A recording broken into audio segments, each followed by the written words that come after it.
Hi అండి. Blouse ఎక్కువ తక్కువ క్లాత్ ఇలా నీట్గా కట్ చేసుకోవాలి. ఎక్కువ తక్కువ ఉండకుండా ఇలా నీట్గా కట్ చేసుకోవాలి. కట్ చేసుకున్న తర్వాత ఇప్పుడు బ్లౌజ్ లెంత్ ఎంత ఉందో చూసుకోవాలి. ఒకసారి బ్లౌజ్ పొడవు ఇటు సైడ్ కుట్లలకు వదిలేసి అటు షోల్డర్ దగ్గర కుట్లలకు వదిలేసి 14.5 14.5. ఇప్పుడు చంకా పొడవు 9.5. తర్వాత నడుము దగ్గర ఒకసారి వెడల్పు చూసుకోవాలి. ఇలా వెడల్పు వేసుకొని ఇక్కడ ఒక మార్క్ వేసుకోవాలి. వేసుకున్న తర్వాత కుట్లలకు 1 inch, డాట్స్కి 1 inch, కుట్లలకు 2 inch,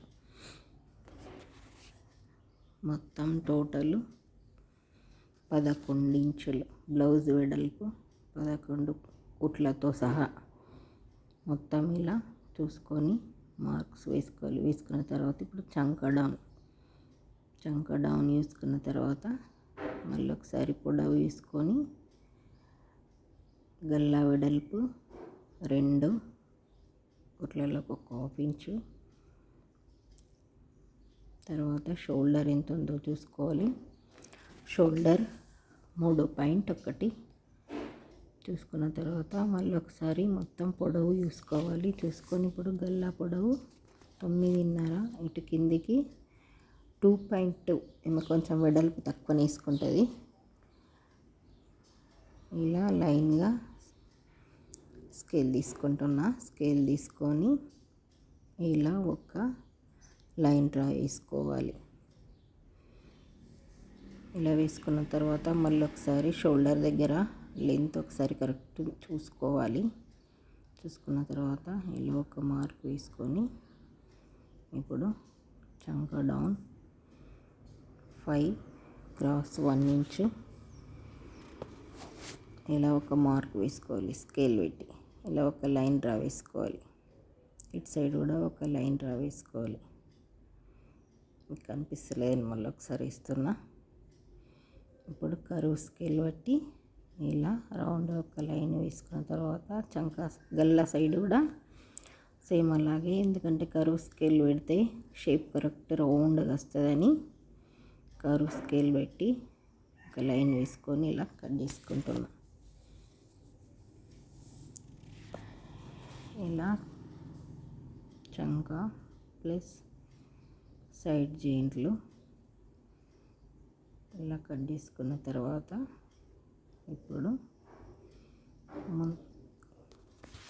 hands cut చేసుకోవాలి. హ్యాండ్స్ కూడా అలాగే ఎక్కువ తక్కువ క్లాత్ కట్ చేసేసి హ్యాండ్స్ పొడవు కుట్లలకు ఒక మార్క్స్ వేసుకోవాలి. చంక డౌన్ కూడా ఒక మార్క్ వేసుకోవాలి. వేసుకున్న తర్వాత ఒకసారి టేప్తో చూసుకుంటే 10.7. ఇటు సైడ్ కూడా 10.7 ఒకసారి చూసుకొని చంక డౌన్ 3.5 ఇలా స్లోగా డౌన్ చేసుకుంటా కట్ చేసుకోవాలి. ఇప్పుడు టక్స్ పెట్టుకొని ఇలా డీప్ చేయాలి.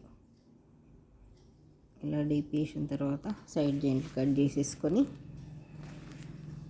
ఇప్పుడు ముందర భాగం కట్ చేయాలి. ముందర భాగం పైన వెనుక భాగం ఇలా వేసి ఇలా నీట్గా సెట్ చేసుకోవాలి. చేసుకున్న తర్వాత ఇప్పుడు క్రాస్ బెల్ట్ ఇటు పావు తక్కట్టు వేసుకున్న తర్వాత ఇప్పుడు షోల్డర్ చంక కట్ చేసిన తర్వాత ఇది మళ్ళీ కట్ చేస్తాను. ఇలా కట్ చేసిన తర్వాత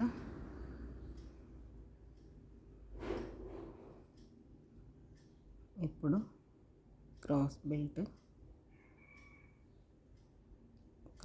కట్ చేసిన తర్వాత ఇప్పుడు గల్లా సైడ్ కట్ చేసుకోవాలి. గల్లా సైడ్ కట్ చేసుకున్న తర్వాత ముందర భాగం వెనుక కానీ ముందర భాగం చంక దగ్గర డీప్ తీసుకోవాలి. ఇలా చేసుకున్న తర్వాత ఇప్పుడు క్రాస్ బెల్ట్ కోర్ కట్ చేసేసుకోవాలి. కోర్ కట్ చేసుకొని ఇక్కడ 3.5, ఇక్కడ పావు తక్క 3 తీసుకొని ఇలా కట్ చేసుకోవాలి. ఓకే ఫ్రెండ్స్, ఈ వీడియో కనుక మీకు నచ్చితే నా ఛానల్ సబ్స్క్రైబ్ చేసుకోండి, ఒక లైక్ వేయండి. Thank you friends.